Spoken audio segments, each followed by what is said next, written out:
Olá, aluno, tudo bem? Seja muito bem-vindo à nossa aula de Inteligência Artificial. Eu sou a professora Vanessa Matias Leite e nessa aula nós vamos falar sobre a resolução de problemas em inteligência artificial.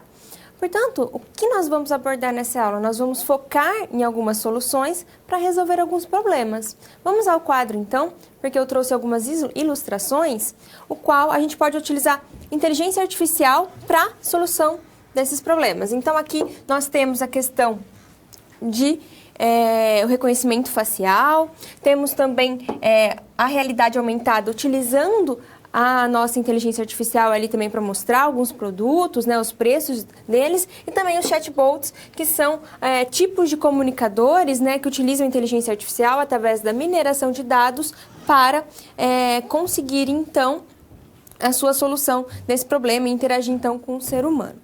Na aula passada, nós vimos sobre os fundamentos da inteligência artificial, então nós conhecemos vários conceitos importantes que darão base para essa aula e vimos também uma parte muito importante que são os agentes inteligentes. Os agentes inteligentes, eles são então os sistemas, né, inteligentes que buscam então perceber o nosso ambiente e agir sobre ele.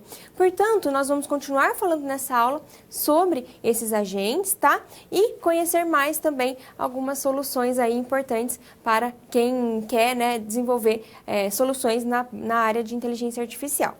As nossas SPs vão ser baseadas na seguinte situação geradora de aprendizagem. Então, uma empresa de saúde, ela tem muitos dados dos seus pacientes, como exames, consultas, portabilidade de um tipo de plano para outro, e ela buscou a sua empresa que desenvolve a questão de soluções para inteligência artificial, para então você conseguir extrair dessa quantidade de dados que ele tem, alguns padrões e assim melhorar a sua consultoria, tá, para os seus clientes.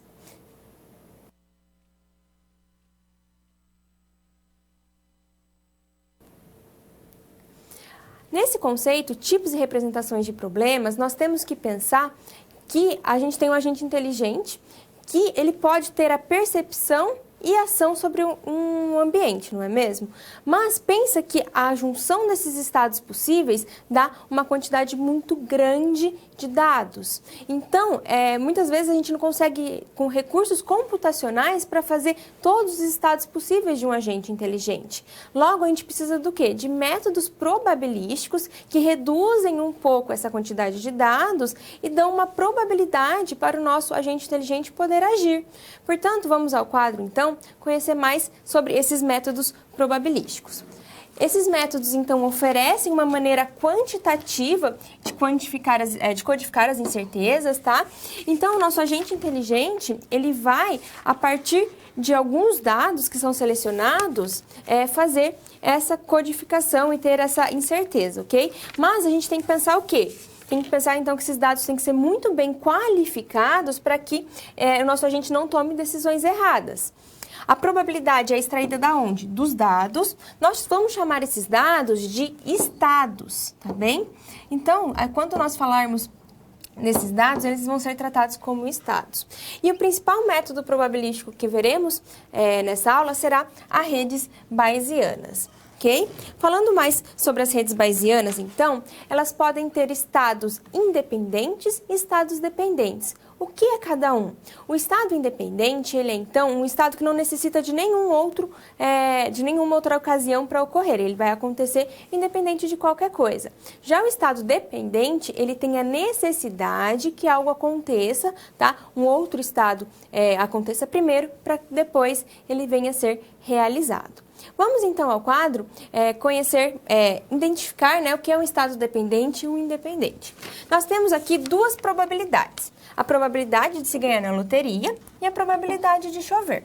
Eu vou denominar a probabilidade de ganhar na loteria como P de L. Já a probabilidade de chover eu vou colocar como P de C, ok?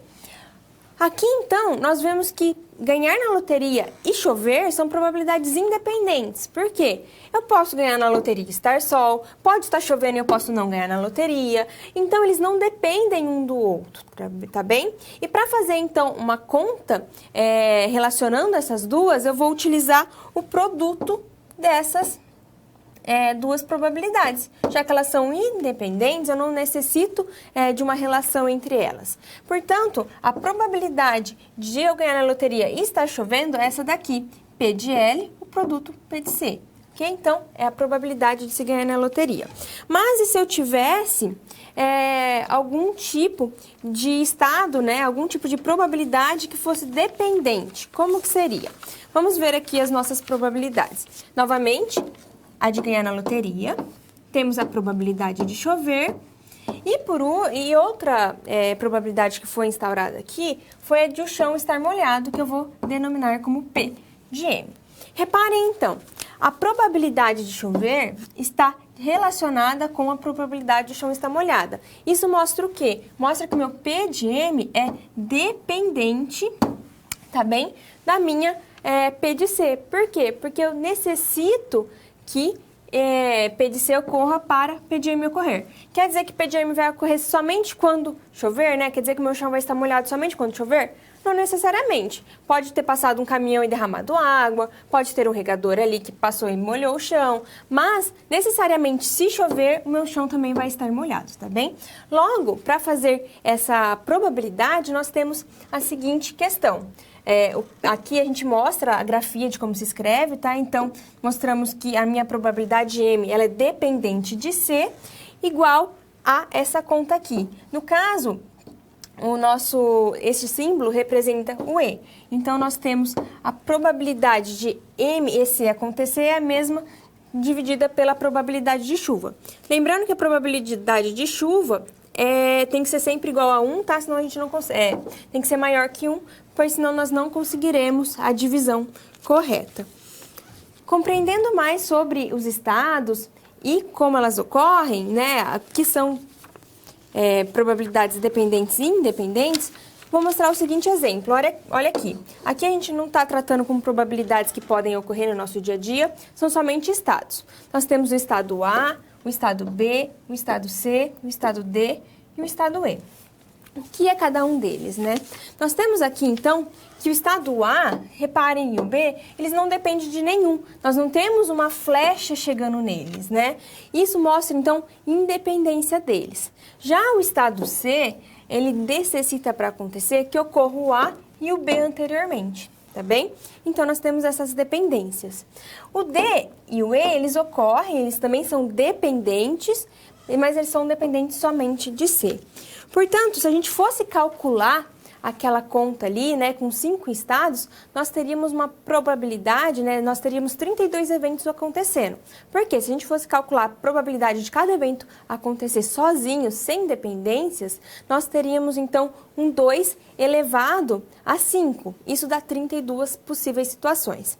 Já na rede bayesiana, a gente acaba somente fazendo a probabilidade daqueles dependentes e independentes. A gente não calcula a probabilidade de um evento acontecer independente, sendo que ele é dependente. Então, a gente faz sempre essa dependência entre os estados e consegue um número bem menor de cálculos possíveis. Por isso que a gente acaba diminuindo a quantidade de estados e assim é melhor, por exemplo, para o agente inteligente que eu falei no início. Por quê? Porque ele não vai ter uma quantidade muito extensiva de dados. Vamos ao quadro, então, ver quais são os estados possíveis para esse exemplo. Aqui, então, nós temos a nossa probabilidade de A, ele é independente, portanto, nós temos um estado possível para ele, ou ele é positivo ou ele é negativo, ou é negado, tá? A probabilidade de B, a mesma coisa, somente um estado. A probabilidade de C é dependente de A e B, logo, ela tem 4 estados dependentes dos dois, de A ou A negado, tá? E também de B ou B negado. Por isso que ela tem mais estados aqui do que se fosse independente. Temos a nossa probabilidade de D, tá? Que é dependente de C. Logo, ela possui 2 estados, porque esses 2 estados dependem de C ou C negado. E também temos o P de E, que é dependente de C, e assim é dependente de C ou C negado, tá bem? Quantos estados nós temos aqui? Se nós contarmos todos esses estados, são possíveis 10.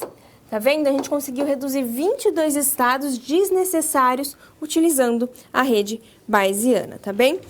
Uma vez calculados os estados, a gente precisa calcular, então, um método para alcançar uma tabela, porque essas tabelas vão mostrar a probabilidade, não só dos conjuntos dependentes, como também dos independentes. Vamos ao quadro, então. Aqui nós temos as tabelas, eu trouxe um novo exemplo, que tem a chuva, o regador e a grama molhada. Repara que o único estado independente é a chuva, tá? E o regador é dependente da chuva e a grama molhada é dependente tanto do regador como da chuva. Então, reparem que a tabela da chuva contém somente verdadeiro ou falso, tá? Ela contém somente uma linha na sua tabela. Já a do regador, ela tem que ter a sua característica, tá? O verdadeiro ou falso para o regador, mais relacionado com a parte de chuva. E a da grama molhada, a gente contém, então, 4 linhas, tá? Por quê? Porque vai relacionar tanto os estados do regador quanto os estados da chuva e o seu estado propriamente dito final, tá bem? Essas nossas tabelas são o conhecimento gerado pelo método, tá bem? Portanto, essa foi a nossa parte de métodos probabilísticos.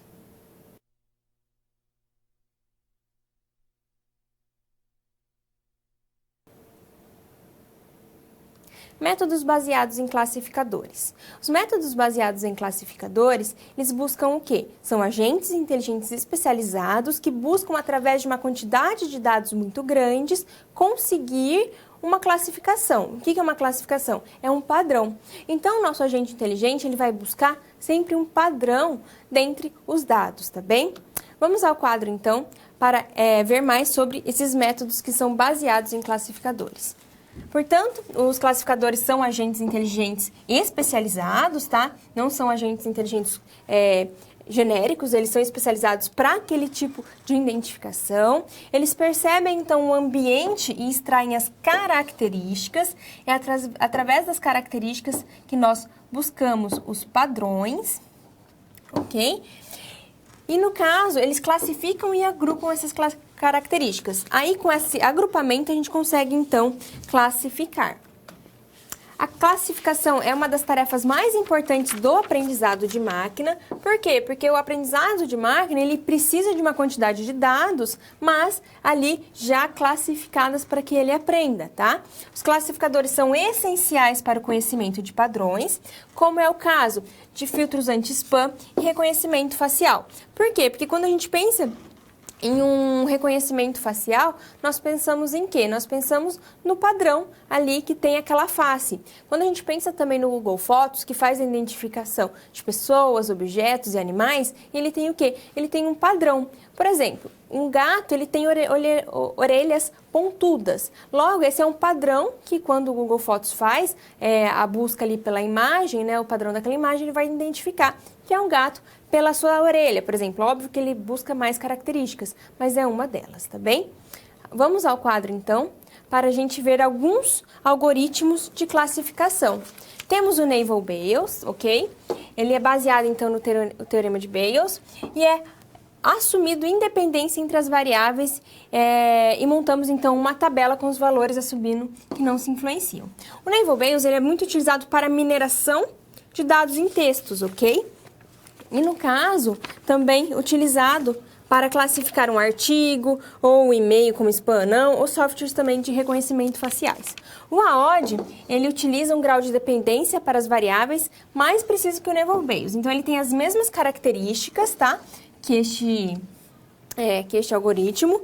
No entanto, ele tem um desempenho pior, tá? Portanto, se a gente tiver muitos dados, se a gente priorizar o desempenho, o Naval-Bayes é mais adequado, tá bem?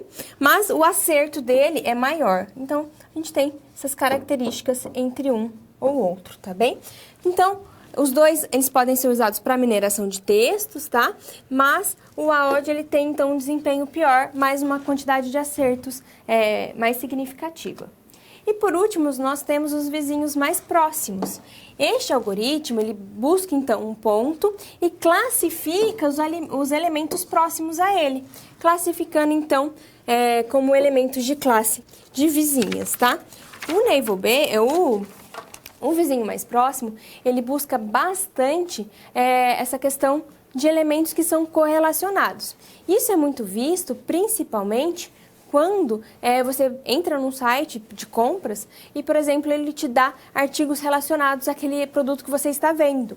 Então, o Naval Base pode ser utilizado para esse reconhecimento de produtos próximos, tá bem? Mas vamos ao quadro, então, porque agora eu vou dar um exemplo de métodos de aprendizagem de estatísticos. A gente tem, então, uma fábrica de bala. Essa fábrica de bala, ela só tem 2 sabores na sua concepção, tá? No caso, a de hortelã e a de morango. Ela utiliza as mesmas embalagens para de morango e de hortelã. Elas são embalagens opacas, então você não consegue identificar qual bala você tem ali no pacote. E essa fábrica, então, possui 5 pacotes, tá? O pacote 1 possui 100% de balas de morango, o pacote 2, 75% de balas de morango e 25% de hortelã, o pacote 3, metade, metade, o pacote 4, 25% de balas de morango e 75% de hortelã, e o pacote 5 possui somente balas de hortelã. Os pacotes também não têm diferenciação, tá? Eles são iguais, então os pacotes das balas e as embalagens da bala e a embalagem do pacote não tem diferenciação de qual pacote você está comprando. Naval Base seria útil para esse tipo de problema? Não, porque a sua taxa seria muito pequena de acerto, tá? Seria em torno de 20%. Já um método de aprendizagem estatístico é mais adequado porque ele permite, então, melhorar a previsão. Por exemplo, se eu pego uma quantidade de balas e só veio bala de morango, né, uma quantidade significativa, então nós podemos presumir que é P1. Ou, se for a mesma coisa com bala de hortelã, poderemos presumir que são P5. Mas a cada bala aberta, o método estatístico recalibra os seus dados, permitindo cada vez mais precisão, tá bem? Agora a gente vai entender um pouco sobre as avaliações do processo de aprendizagem. Temos, então, 2 tipos de processos, os classificadores e os regressores. Os classificadores, então, é um progresso na precisão da classificação. É o Naval Base também, esses que a gente viu, a OD, os vizinhos também. Os vizinhos mais próximos entram como classificadores. Já os regressores, ele tem base no fator de correlação, que é um fator que relaciona as distâncias entre os pontos de regressão e todos os outros pontos, tá? Aqui nós temos o tempo de treinamento e recursos computacionais como sendo fatores para mensurar o aprendizado, tá bem? Falando um pouco de regressores, os regressores são aquele tipo de característica, de algoritmos que fazem a classificação de acordo com um monte de dados. Vou dar um exemplo. Vamos supor que você quer vender sua casa. Você mora, por exemplo, em São Paulo. Aí você não tem noção de quanto vale sua casa. O que você vai fazer? Você vai pegar as casas vizinhas no seu bairro e vai ver o que cada uma tem, qual é o tamanho do lote, qual é o tamanho da casa, quantos banheiros, quantos quartos possui, levantar a maior parte de dados possíveis e ver quanto aquela casa foi vendida. Aí você vai fazer uma classificação com regressores, fazendo, então, estimando o valor da sua casa. É assim que os regressores trabalham. Eles vão buscar ali quais elementos impactam mais no valor e te dar um valor aproximado com o qual você deve vender a sua casa. Esse é um exemplo bem padrão de classificadores.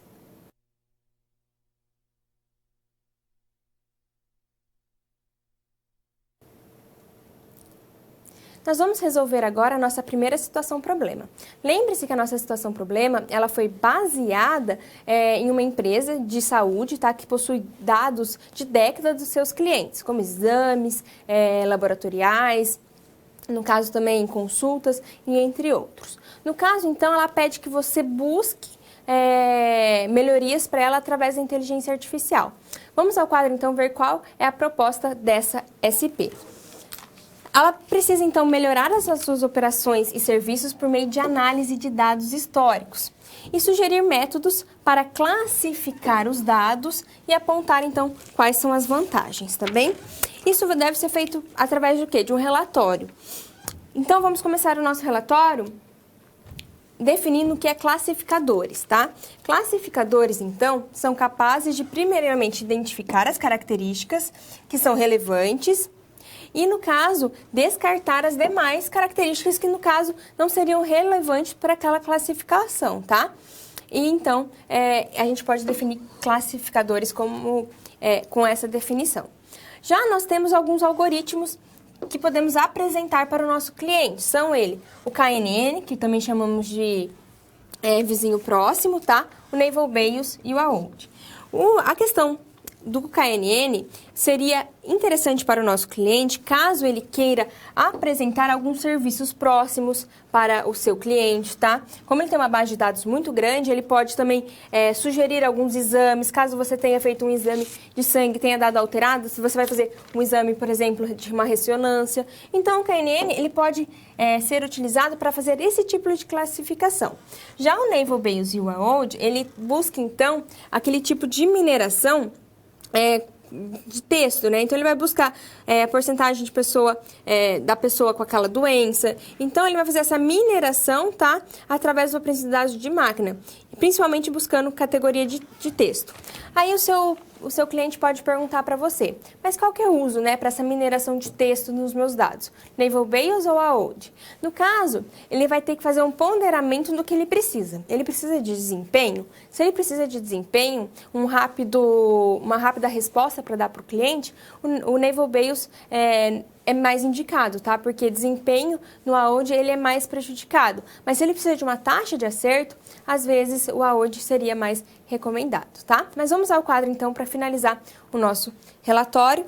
Temos aqui, então, as sugestões de uso. Identificar os clientes com maior propensão ao uso de serviços com base em seu histórico médico. Por exemplo, quais são os exames que ele mais faz, assim avisá-lo, tá? Qual é o médico que ele mais busca, indicar alguns profissionais. Então, essa é uma característica que os classificadores podem dar para esse nosso problema. Temos também as sugestões de exames preventivos, através também dessa mineração de dados, no qual ele vai minerar ali quando foi o último exame, quais foram os resultados e assim poder, a partir de prevenção, apresentar para o nosso cliente um relatório do que ele deve fazer e qual é a data estimada para isso, tá? Campanhas voltadas a clientes que, dado o seu histórico de usos, tendem a trocar de serviço. Então, às vezes, a gente tem aquele cliente que sempre está trocando de serviço, ou que pula de plano para plano, ou que muda de operadora, né? No caso, a gente pode fazer campanhas, então, direcionadas, né? Esse direcionamento é bem interessante com os classificadores. E sugestão também para planos adequados para o usuário. Caso ele utilize algum tipo de plano a mais, ou ele precisa de um plus, ou até mesmo descer de categoria para acabar diminuindo o valor do seu plano de saúde, isso é muito interessante, tá bem?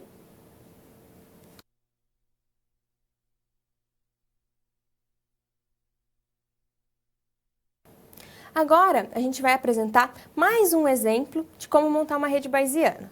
Lembre-se, então, que uma rede bayesiana é montada por estados, e eles podem ser dependentes e independentes, tá bem? Vamos ao quadro, então, ver quais são as probabilidades desses estados. Temos aqui, então, algumas probabilidades que podem acontecer. A primeira delas é a probabilidade de receber a devolução do imposto de renda, tá? Temos também a probabilidade de chover, a probabilidade de ser feriado, a probabilidade de ir à praia, a probabilidade de tomar água de coco e a probabilidade de comer espetinho de camarão. Vamos, então, relacionar cada uma delas e ver quais são as dependentes e quais são as independentes. Temos, então, aqui a probabilidade de receber a devolução do imposto de renda. Perceba que ela é independente, tá? Pode chover, pode ser feriado, posso ir à praia, posso tomar água de coco, comer espetinho de camarão, que ela vai acontecer, tá? Então, ela é independente. A probabilidade de chover é a mesma questão. Ela também não depende de nenhuma outra probabilidade apresentada para acontecer. Portanto, nós vamos mostrar que ela também é independente. E a probabilidade de ser feriado também é independente. As demais são dependentes. Vamos identificar quais são os estados que fazem essa dependência. A probabilidade de ir à praia, então, eu posso estar relacionada com a de receber a devolução do imposto de renda, porque assim eu vou ter, então, dinheiro para ir, né? A chuva também pode implicar nessa probabilidade, visto que se estiver chovendo eu não vou à praia. E feriado também. É mais provável que eu vá à praia em dia de feriado. Temos a probabilidade aqui de tomar água de coco. Quando isso vai acontecer?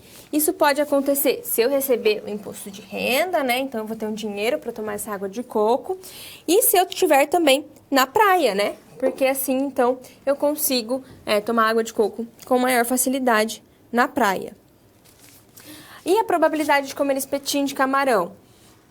Aí temos também a questão de estar na praia, ok? Então, a probabilidade aqui de ir na praia, a probabilidade de ser feriado e a probabilidade de chover. Então, todas essas implicam, tá? A de chover também implica em tomar água de coco, visto que ela está relacionada à praia. Vamos, então, analisar essas probabilidades de forma independente. Então, nós temos aqui que a probabilidade de receber a devolução do imposto de renda, ela é independente dos demais eventos.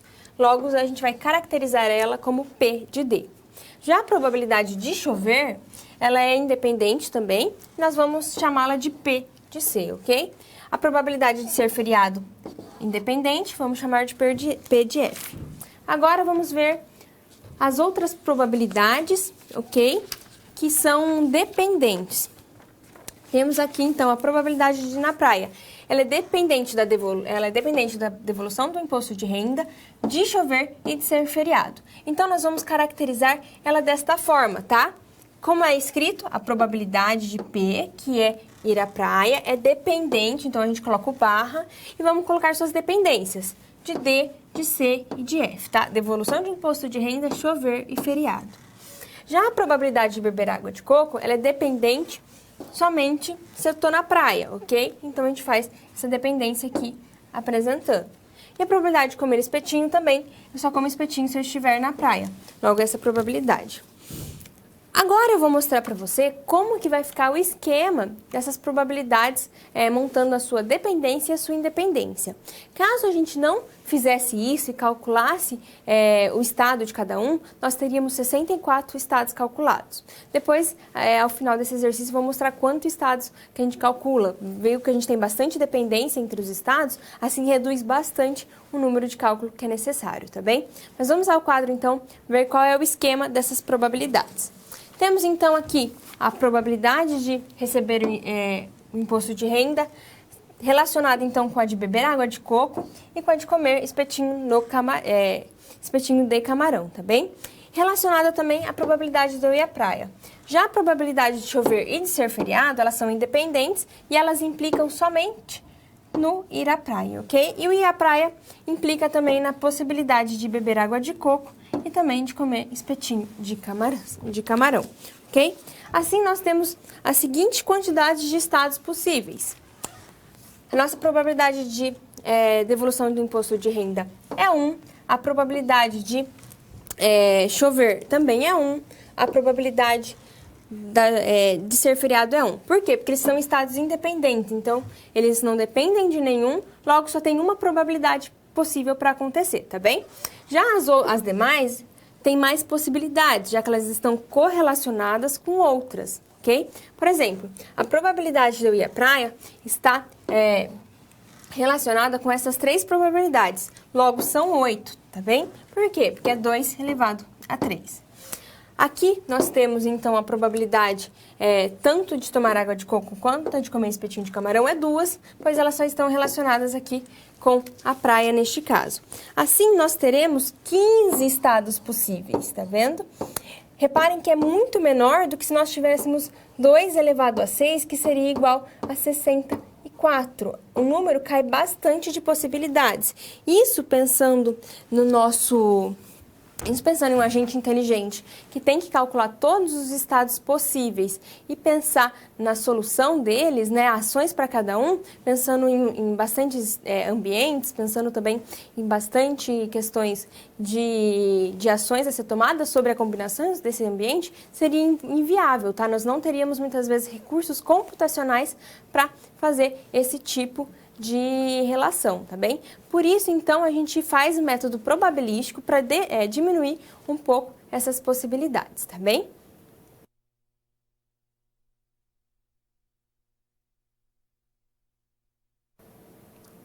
Para fixar bem esse conteúdo de métodos probabilísticos e redes bayesianas, eu trouxe um exercício para você tentar fazer depois a gente resolver junto aqui no quadro, tá bem? Vamos então analisar qual é o nosso exercício. Nós vamos observar a figura e identificar então quais estados são independentes e quais são dependentes, tá? E em seguida a gente vai ver qual é a quantidade de estados possíveis para essa rede bayesiana. Então reparem que é uma rede que possui, no caso, 5 estados, tá bem? Uns são dependentes, outros são independentes. Eu quero que você identifique qual é qual, tá bem? Qual é o estado independente, qual é independente e a possibilidade, a quantidade desses estados possíveis, para a gente então fazer esse cálculo, tá bem? Mande a sua resposta para mim, que a gente vai então depois discutir se você acertou, se você errou. Também peço que se você tem alguma pergunta, mande agora que daqui a pouquinho eu venho responder então. Logo, resolva o exercício que daqui a pouquinho a gente volta.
Vamos resolver, então, o exercício que eu deixei de fixação.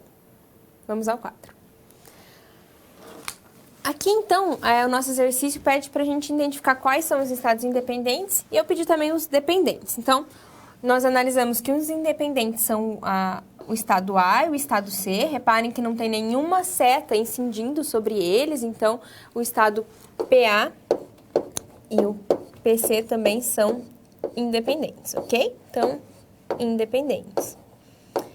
Já em estados dependentes, nós temos, então, os restantes, que são B, D e E. Vamos ver quais são suas dependências. Nós temos, então, a probabilidade de B sendo influenciada, né, sendo dependente do estado A, tá bem? Então, nós escrevemos dessa forma. Temos também o estado D sendo dependente. Estado D, tá? Não é D, não é C, não é P aqui. Dos estados B e C. E, por último, o estado, a probabilidade E sendo dependente somente de D. Se a gente for somar todos os estados, por exemplo, aqui nós temos uma possibilidade, aqui em estado PC também uma possibilidade, na probabilidade de B temos 2 estados possíveis, tá bem? Aqui temos 4 estados possíveis na probabilidade de D, e na probabilidade de E também temos 2. Fazendo toda essa soma, nós temos 10 estados possíveis. Se fôssemos calcular todos os estados, né, sem esse método probabilístico, nós teríamos 2 elevado a 5, que daria 32 resultados. Portanto, o método probabilístico, a gente não calcula 32 possibilidades, e sim somente 10, já que nós levamos em conta a questão da dependência dos nossos estados, tá bem?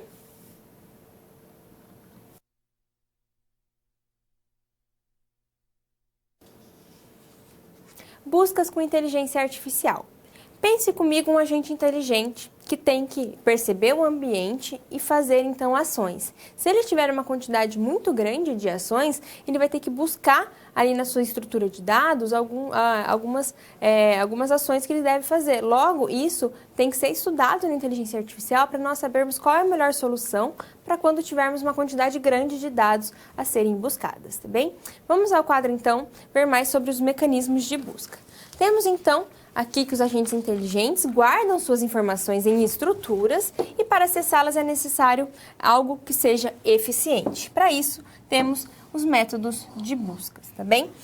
Eu vou apresentar para vocês três métodos de busca, tá? A busca em extensão, a busca em profundidade e também a busca heurística. A busca em extensão e em profundidade são buscas mais comuns, talvez você tenha visto até em uma matéria como estrutura de dados, mas a busca heurística já é mais voltada somente para problemas heurísticos, que são aqueles problemas que acabam acontecendo, né, que buscam a solução por tentativa e erro.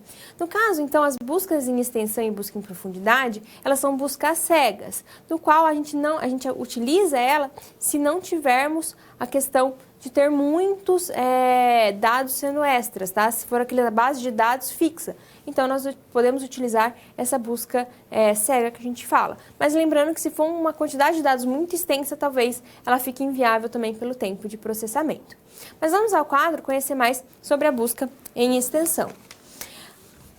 Antes da gente começar a falar da busca, eu quero relembrar um pouco as árvores de decisões, tá? Porque é importante que você relembre esses conceitos, já que todas essas buscas são realizadas sobre elas. Temos então aqui a raiz, ok? Essas são o nosso primeiro nó, então, da nossa árvore é a raiz. Os nós que são na nossa árvore, né, que estão no meio da nossa árvore, são os nós intermediários, internos ou intermediários, como vocês quiserem. E temos, por último, a última camada de nós, a gente chama de nós folha, ok? Então, assim é montada a nossa árvore.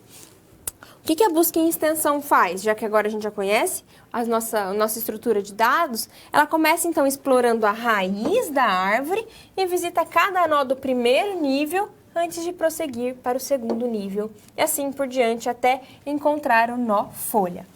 Aqui no caso nós teríamos a seguinte busca em extensão. Começaríamos então por onde? Pela raiz. Logo, o primeiro nó a ser visitado seria o nó D. Aí passaríamos para o primeiro nível, então nós exploraríamos todos os nós deste nível, B e E.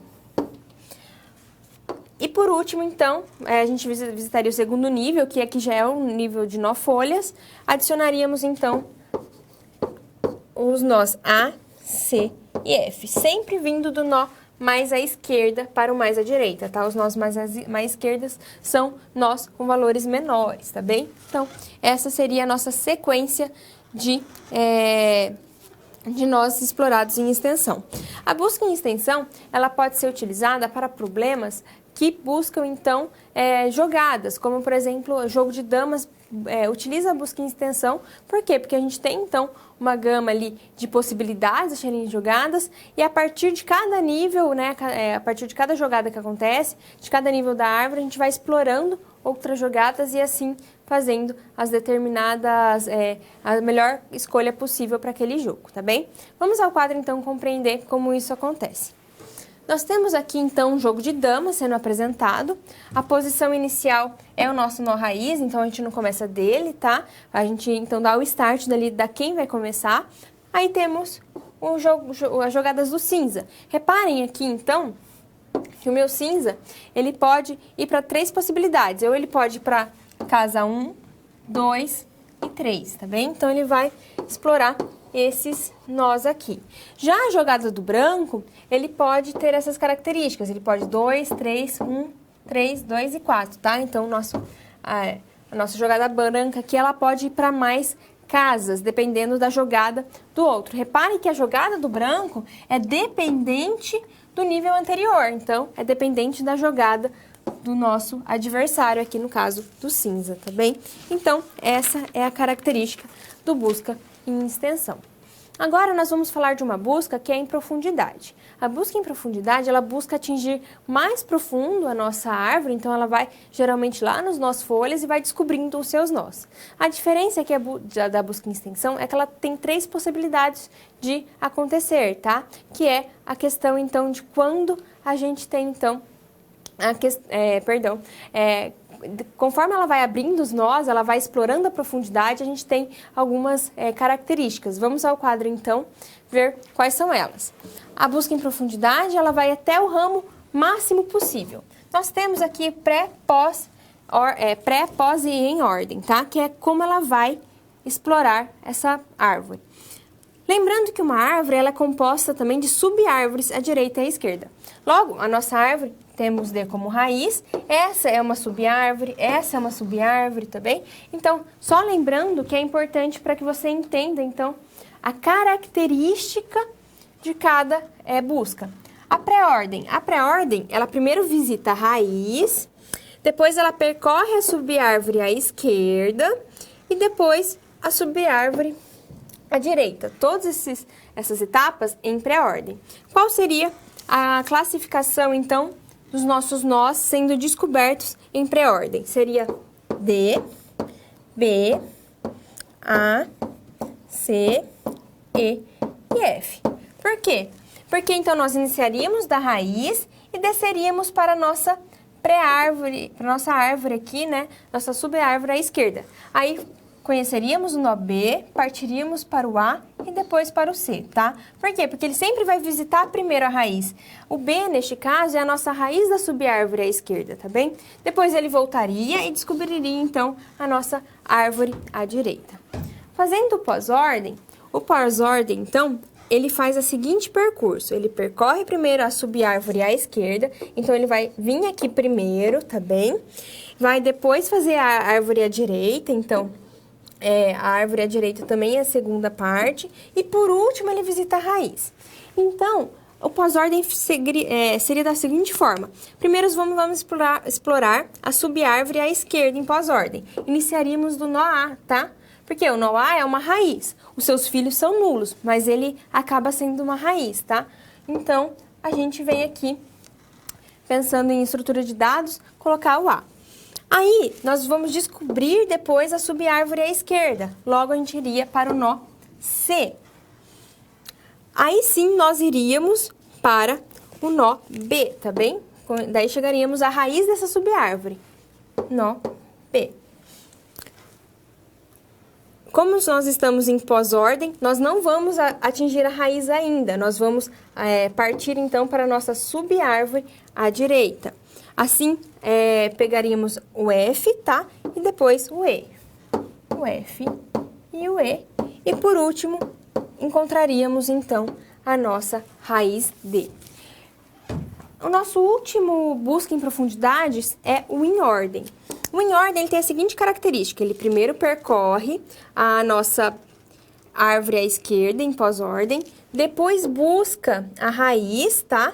Então, daí ele viria aqui para a raiz e, por último, a árvore à direita.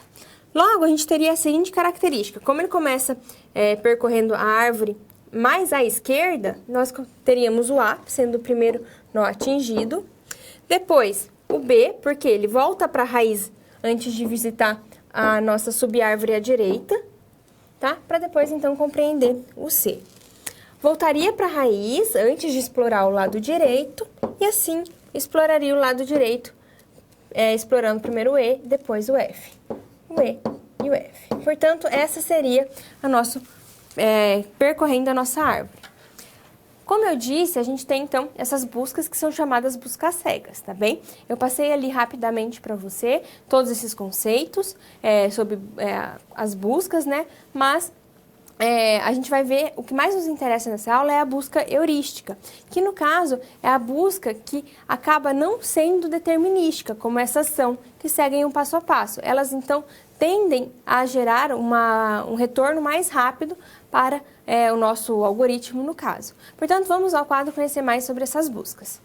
Temos, então, que a busca é baseada nas análises dos nós, tá? E na disposição dos mesmos, sendo que à medida que cada visita ocorre, o mecanismo ajusta uma estrutura interna que vai sendo criada para armazenar os resultados das visitas. Aqui, a visita não ocorre de forma determinística, tá? Ela não vai por extensão ou profundidade. No caso, essa visita, os valores vão sendo ajustados e cada nó que ele vai passando, ela vai, então, achando ali um atalho e pulando alguns nós. Então, a dependência de se ela vai visitar ou não é criada a partir de uma função heurística e, assim, ela vai determinar qual nó visitar. Por isso que ela depende, né? Por isso que ela é mais rápida do que as nossas buscas em profundidade. Para mais dados, ela é mais adequada pelo seu retorno. E, fazendo a busca heurística, nós temos também o aprendizado de máquina. Por quê? Porque o aprendizado de máquina, então, ocorre ali, já que ele vai aprendendo qual nó ele deve explorar, qual nó ele não deve explorar. Isso nas duas buscas que eu mostrei anteriormente não ocorre, tá? Ele sempre vai acabar explorando, dependendo da forma que você fez o algoritmo ali para ele explorar se é em extensão ou em profundidade. A busca heurística não, muitas vezes ele não percorre determinados nós porque, de acordo com aqueles dados, não é adequado, tá bem? Mas, como tudo na vida, tem seus prós e seus contras. As buscas heurísticas, elas têm uma característica de serem bem mais complexas, já que ela tem uma função heurística ali para determinar, né, para fazer esse aprendizado, e tem mais algumas questões que influenciam na sua complexidade. Vamos ao quadro. Aqui, então, nós temos que a complexidade das buscas heurísticas depende da árvore. Então, se a árvore for muito grande ou o grafo, essa complexidade sobe. Temos também as regras que formam os nós, que é essa regra que vai, então, determinar qual nó vai visitar, qual nó ela vai acabar podando, tá? E, por último, a eficiência desse algoritmo. Tudo isso vai influenciar bastante no seu método heurístico, tá bem?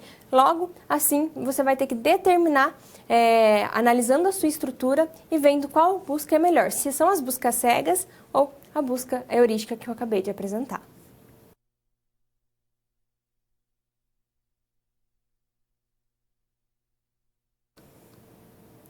Agora, a gente vai ver soluções via inteligência artificial. Para isso, nós temos que ver quais são os problemas e entender um pouco mais sobre determinadas soluções. Vamos ao quadro, então, para entender os problemas clássicos da inteligência artificial. Temos a tomada de decisões em ambientes complexos e incertos, tá? Aqui a gente pode tomar como exemplo o jogo de tabuleiro. Nós temos um ambiente, então, complexo, visto que temos N casas ali dentro de um tabuleiro.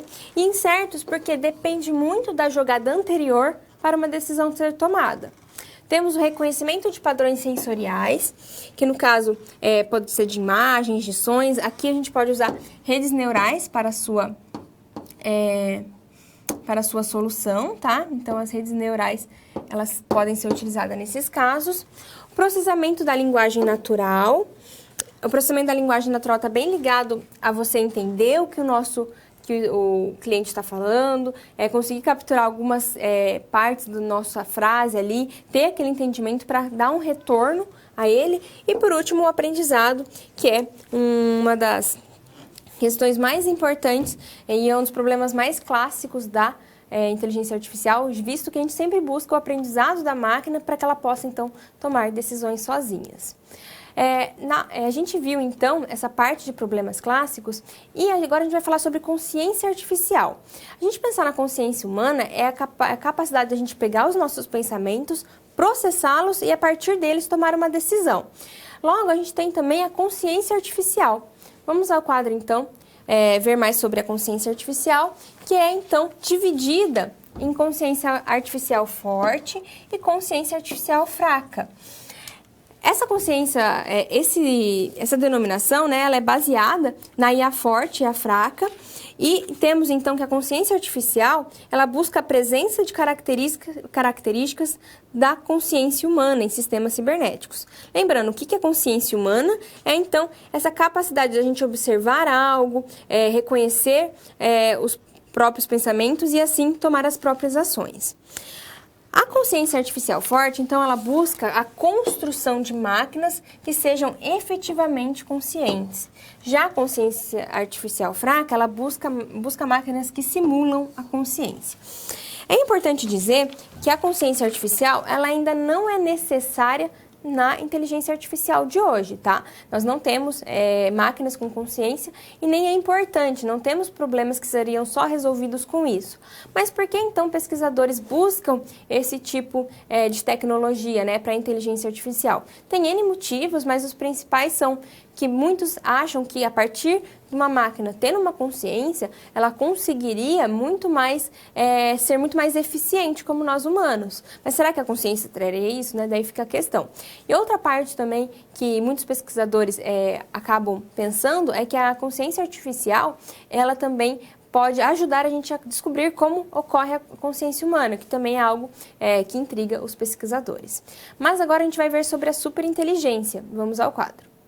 A superinteligência, então, é o nível mensurável de inteligência de um sistema ultrapassa a inteligência humana. Será que isso ocorre, né? Será que isso poderá ocorrer?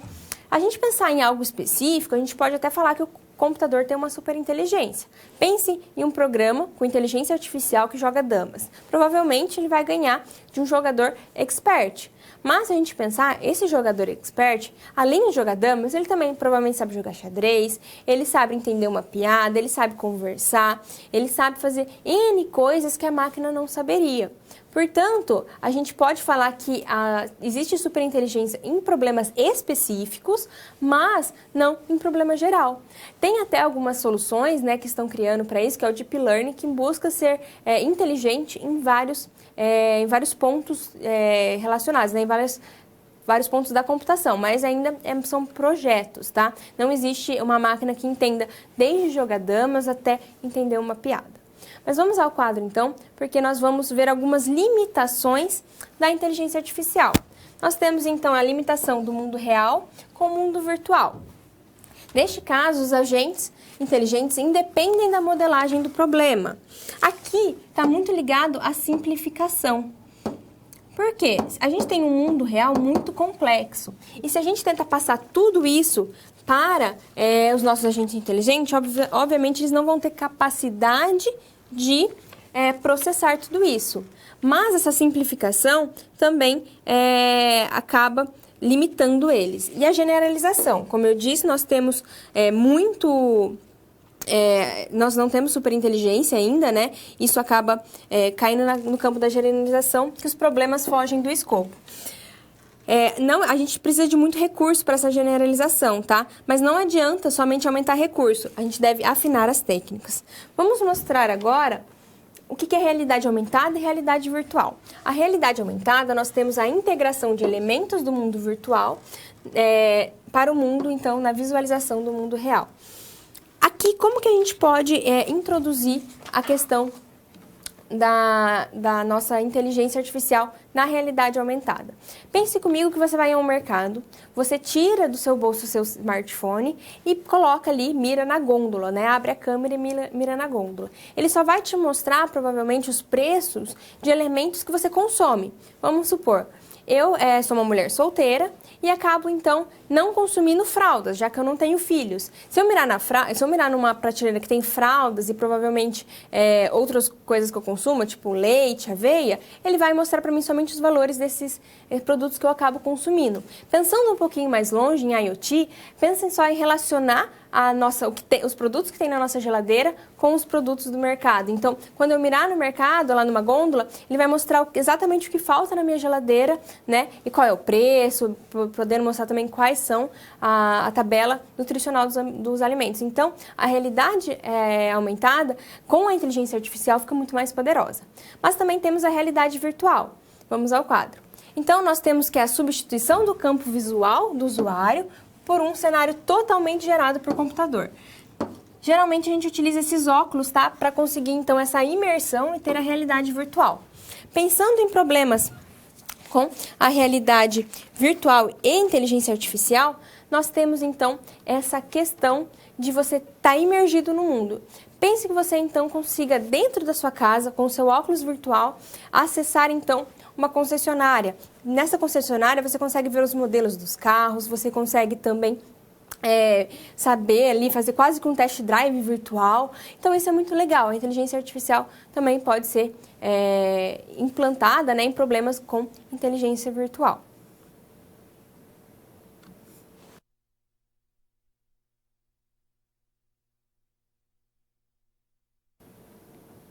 Agora a gente vai resolver então as nossas SPs. Vamos ao quadro descobrir o que foi pedido, né, na SP2 e SP3, que eu juntei aqui em um problema somente. Temos que explicar para o nosso cliente, que é aquela rede de saúde com muitos dados, como é realizada uma busca em uma estrutura de dados montada com os dados da empresa. Ela tem uma grande base de dados, então a gente pode usar de alguma forma um conjunto com as técnicas de realidade aumentada para prestar e melhorar os seus serviços. Então, será que a realidade aumentada cabe nessa realidade da empresa? E como usar essas técnicas, então, com conhecimento disponível para melhorar os serviços, tá? É a realidade aumentada. Logo, a gente vai fazer um relatório para o nosso cliente buscando a explicação dessas informações. Para encontrar um dado, então, um subconjunto, a gente precisa do quê? De busca, de métodos de buscas. Aí nós temos alguns métodos de buscas que vão ser apresentados nesse relatório. A busca em extensão e a em profundidade. A extensão, então, busca cada nível da estrutura, é visitado antes de se iniciar aos níveis posteriores. E a busca em profundidade, nós temos 3 tipos e cada uma tem suas características, mas elas vão mais a fundo na nossa estrutura. Porém, para o nosso cliente, acredito que a melhor base de dados, sem dúvidas, é a busca heurística. Por quê? Porque como ele tem dados de décadas dos seus clientes, logo a quantidade de dados deve ser gigantesca. A busca heurística se encaixa melhor. Portanto, ela busca o uso das informações coletadas da própria estrutura para decidir qual caminho de busca tomar. E também ele pediu para que a gente descrevesse as técnicas de realidade aumentada com inteligência artificial. Portanto, nós temos o reconhecimento facial, tá? Que no caso pode ajudar quando um cliente já chegar ali nessa empresa de saúde com óculos, né, que conseguem reconhecer a face ou algum aparelho instalado no computador, já identificarmos qual cliente, qual serviço ele precisa, quais exames pendentes. Então, o reconhecimento facial, junto com a realidade aumentada, está bem integrado ali para essa empresa. Também podemos mostrar a apresentação de exames em realidade aumentada. Pensa só você ver o seu exame de raio-x, por exemplo, em realidade aumentada. Seria muito mais interessante e muito mais didático também para o cliente. Apoio à geolocalização, onde ele vai fazer o exame, essas coisas, buscando também sempre integração com o GPS, mas de forma ali mostrar no campo da nossa... buscar o campo, né, real da pessoa com o virtual. Tem mais algumas técnicas aqui de realidade aumentada, que é o apoio a dietas especiais. Eu dei o exemplo de ir à gôndola do mercado, né? Aqui seria bem interessante a pessoa que vai ao mercado ter as especificações, ter quais são os melhores produtos para sua dieta.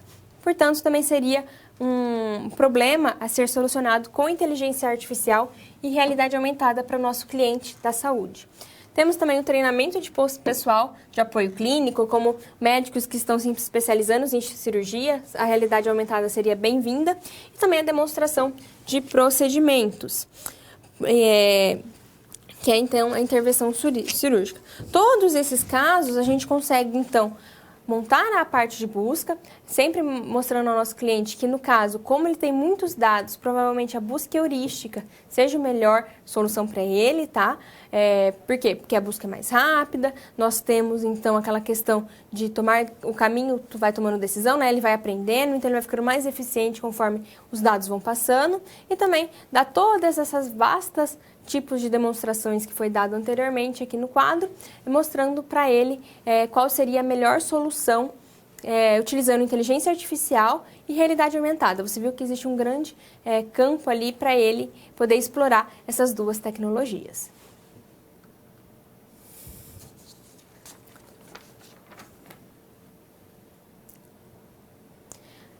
Para a gente fixar essa parte de buscas, eu trouxe para nós um exercício, tá?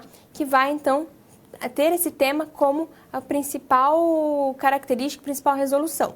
Vamos ao quadro, então, ver qual é esse problema. Um serviço secreto, então, conseguiu prender um espião com um laptop, porém não conseguiu a senha desse laptop para acessá-lo e descobrir as informações que ele estava roubando. Um dos agentes conseguiu, então, encontrar um pedaço de papel escondido no apartamento do espião com um desenho, no mínimo curioso. Ao desconfiar que a figura pudesse ser a senha de acesso ao computador, chamou você para auxiliá-lo, uma vez que tem uma boa formação em métodos de buscas. Frente a isso, como a gente pode contribuir, então, nessa missão?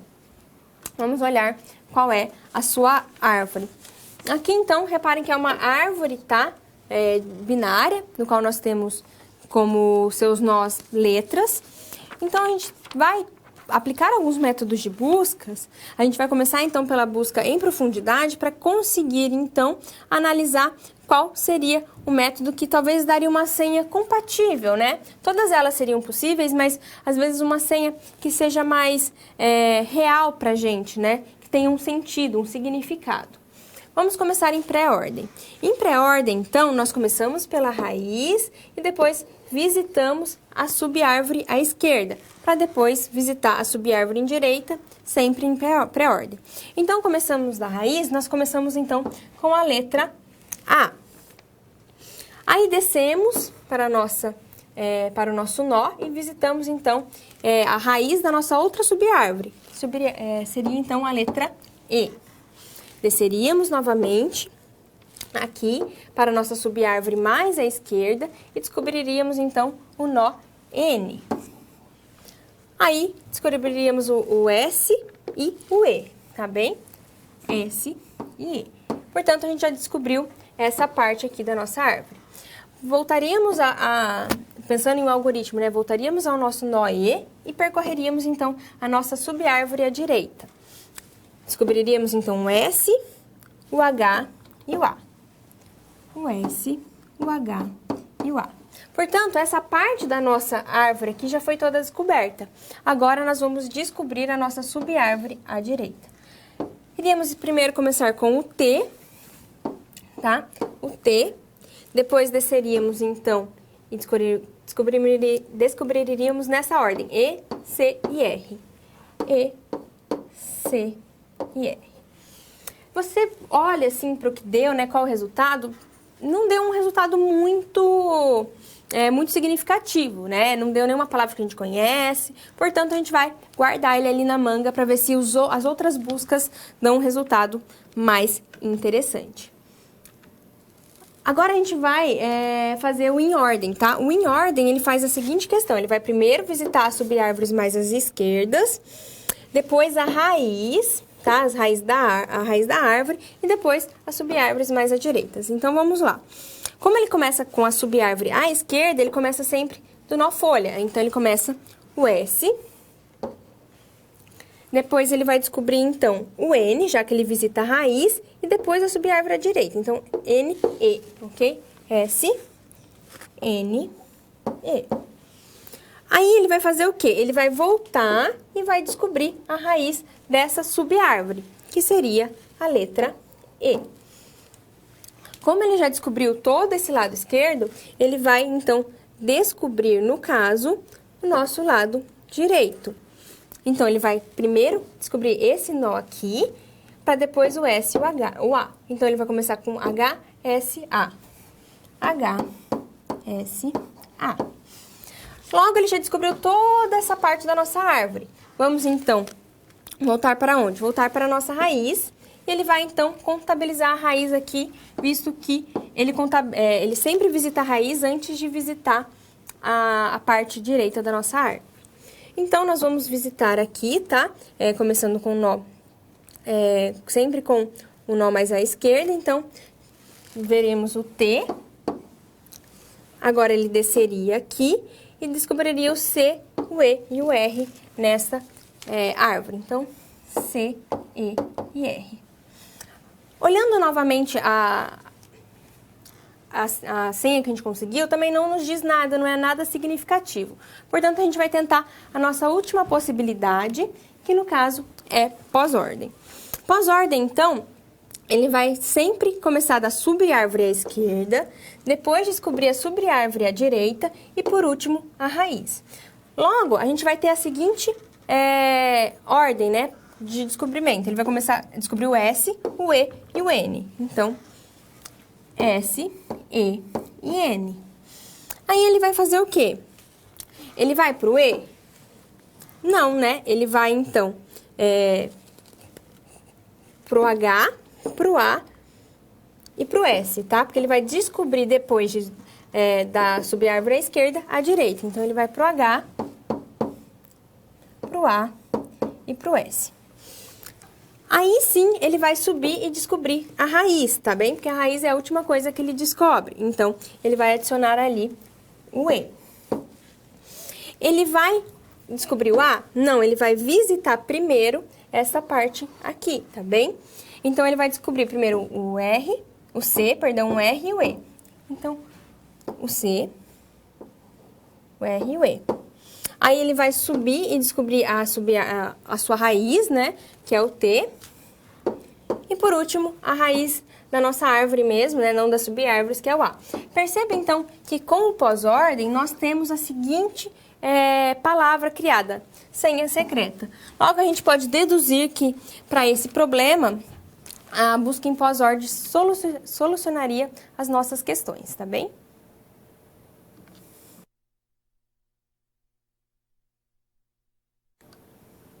Vamos para mais um momento de interação. Esse momento de interação, eu trouxe um exercício de fixação que traz alguns conceitos bem importantes que então a gente vai marcar verdadeiro e falso. Vamos ao quadro. Então, tem 3 questões aqui que eu vou deixar um tempinho para você pensar, tá? Mandar a resposta e depois a gente vai conferir o que está errado e o que está certo. A primeira questão fala que a consciência artificial fraca é a construção de máquinas que simulam a consciência humana. A segunda afirmativa fala que a consciência artificial forte é a construção de máquinas que possuem efetivamente a consciência humana. E por último, fala que a consciência artificial não é necessária para as tarefas que desempenham nas soluções de inteligência artificial. Eu vou dar um tempo, então, para você resolver esse problema, tá? Marque aí verdadeiro e falso, mande as suas respostas para depois a gente discutir. Quero saber também se você tem dúvidas, que na volta eu discuto suas dúvidas, tá bem? Até daqui a pouco.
Você conseguiu, então, resolver a situação que eu deixei anteriormente, verdadeiro e falso? Vamos ao quadro, então, fazer juntos essa resolução.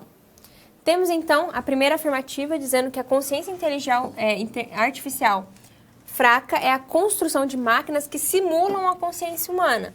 Tá correto? Já a segunda afirmativa fala que a consciência artificial forte é a construção de máquinas que possuam efetivamente a consciência humana. Também está correto. E por último, diz que a consciência artificial não é necessária para as tarefas que desempenham nas soluções da inteligência artificial. Também é verdade. Logo, todas as afirmativas eram verdadeiras, tá bem? Lembrando só que a consciência artificial não é necessária, mas as pessoas buscam até para entender a consciência humana e também ver se o desempenho das máquinas se tornaria melhor.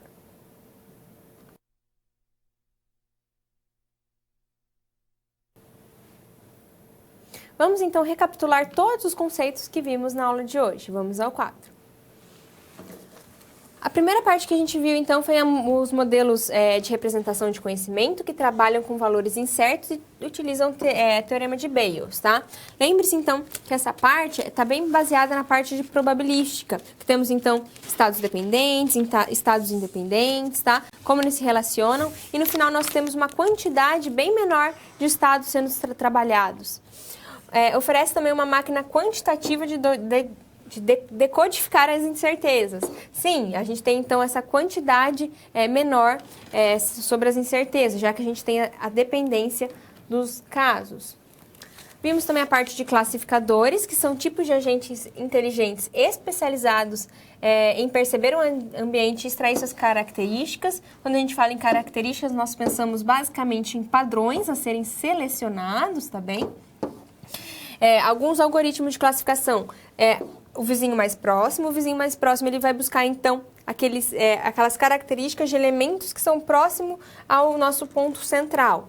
Temos o Naval Bayes e o AOD, que eles são semelhantes, eles fazem mineração em texto, lembrando que o desempenho do AOD é menor, mas a sua taxa de acerto é maior. Então, dependendo da aplicação que você está desenvolvendo, às vezes compensa ir para o Naval Bayes, porque você não precisa de uma classificação tão exata, ou o desempenho também conta nessa parte, tá bem?